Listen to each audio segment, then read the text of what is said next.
we have these trigger points. We have maybe traumas. We have to deal with depression. We have to deal with illness. We have this body. We have this human body with all its conditions. So it is difficult to deal with it. And we also have this human mind with all its conditions, and which brings up a trauma, which brings up depression, whatever. These freezing states, they will not go away. I mean, they can go away after if you work on it, but that's a different thing, you know. An awakening experience most probably will not just heal your trauma which you experienced or your childhood or whatever. So this is a false expectation then. But it's another era. It's another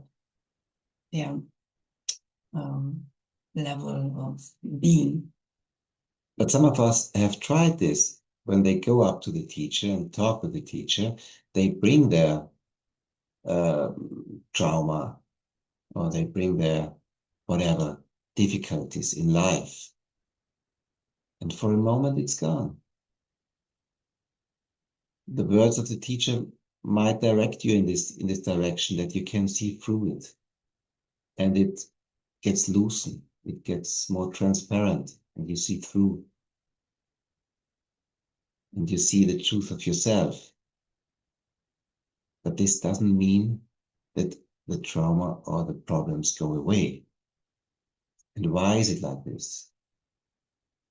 So these difficult situations we go through in life, they get stored in our cells. If you take, for example, a trauma, this is really on the cellular level. All this, the fear is stored somewhere.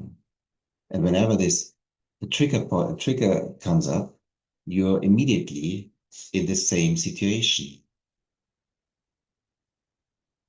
A satsang will not heal this, will never heal this.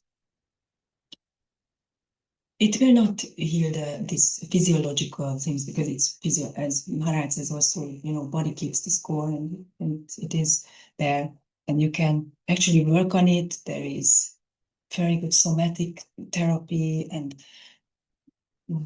different kinds of, or yoga and mantra, whatever, you know, that you can heal actually that body.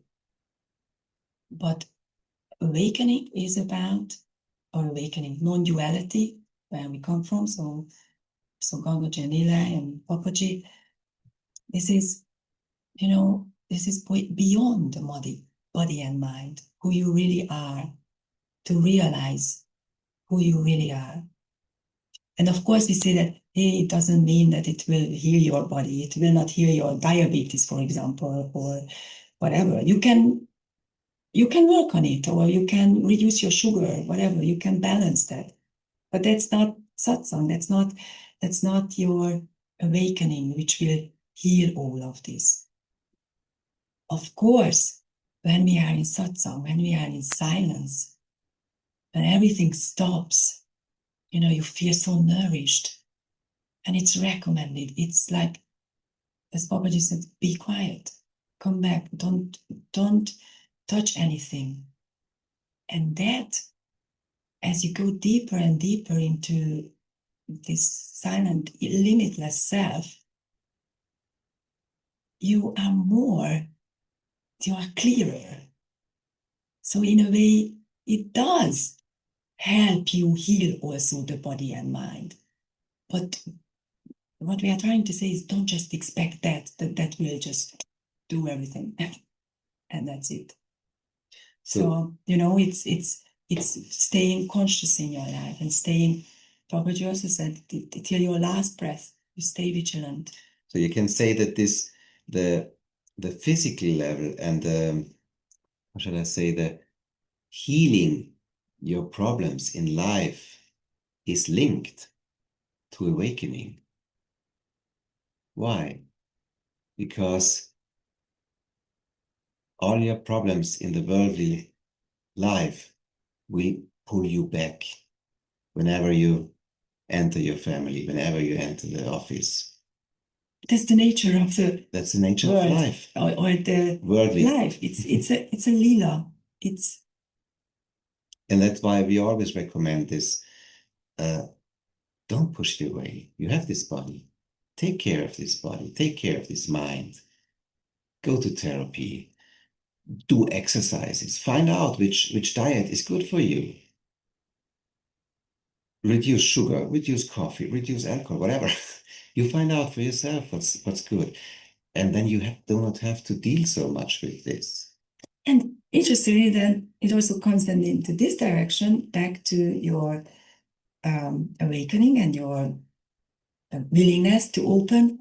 And if your body and mind are more healthy and relaxed, then you have even more time, more space for silence, It can change things. You can have a better life. And if you have a better life, it's not necessary, of course. You are that who you are anyway.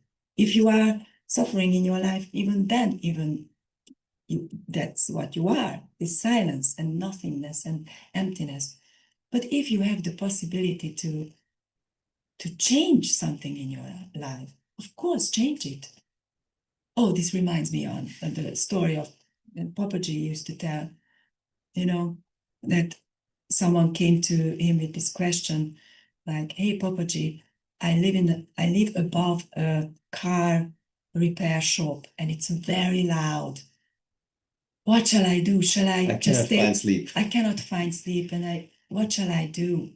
I'm here. I cannot sleep." Okay, and then Papaji just asked. That was the beginning of the 90s when Papaji didn't have so many students. Gangaji was there, and with these four people, he always discussed these letters before satsang. So, what do you say? I don't know. Oh, and then Gangaji, what do you say? And Gangaji also said, "Oh yeah, I would probably tell him that just if you sink into this silence and you realize yourself that nothing can touch you, and it's everything will be okay." One said, and integrate this noise into your meditation practice. integrated. And Papaji didn't say anything. He said, "Oh, okay, let's go to satsang now."